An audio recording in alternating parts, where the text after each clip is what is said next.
आप देख सकते हैं 301 वोल्ट जो है हमें ये सोलर से जनरेशन हो रही है। और मैं आपको भी टाइम दिखाता हूँ, 5:37 का टाइम है। और ये देखिए जी 308 वोल्ट सोलर से जनरेशन हो रही है। 162 PV1 पे और 147 PV2 पे आ रहा है। और जो हमारा लोड है वो तकरीबन 483 वोल्ट्स का है।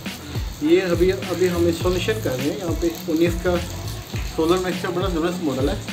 इसके साथ हमने जो है वो 435 वोल्ट के लोंजी के पैनल जो है इंस्टॉल किए हैं। तो आप ये लोंजी की परफॉर्मेंस देख सकते हैं कितनी ज़बरदस्त आउटपुट है।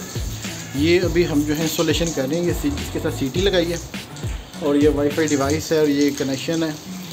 ये बैटरीज अभी इंस्टॉल होनी है।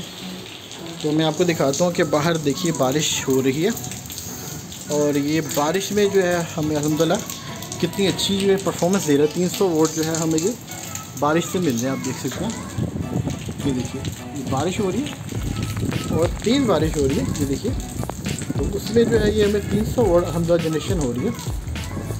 और तकरीबन 5:45 बजे का तक टाइम है। ये मैं आपको दोबारा दिखाता हूँ, देखिएगा। तो बड़ा ज़बरदस्त इन्वर्टर है माशाल्लाह। ये अभी ये शायद लोड कम हुआ है तो उसकी जनरेशन भी कम हो गई है। 102 वोल्ट आप देख सकते हैं। मैं आपको दोबारा दिखाता हूँ, ये देखिए ये उसका लोड जो 138 वोल्ट्स हो गया, ठीक है। और इसी वजह से उसकी जनरेशन जो है वो भी कम हो गई है। That's the reason. और आई होप कि आपको ये वीडियो पसंद आएगी। प्लीज़ शेयर कीजिए, लाइक कीजिए और अनकरीब आपको इसकी जो है ना इंस्टॉलेशन कंप्लीट करके हम आपको उसकी प्रॉपर वीडियो सेंड करेंगे। Thank you very much.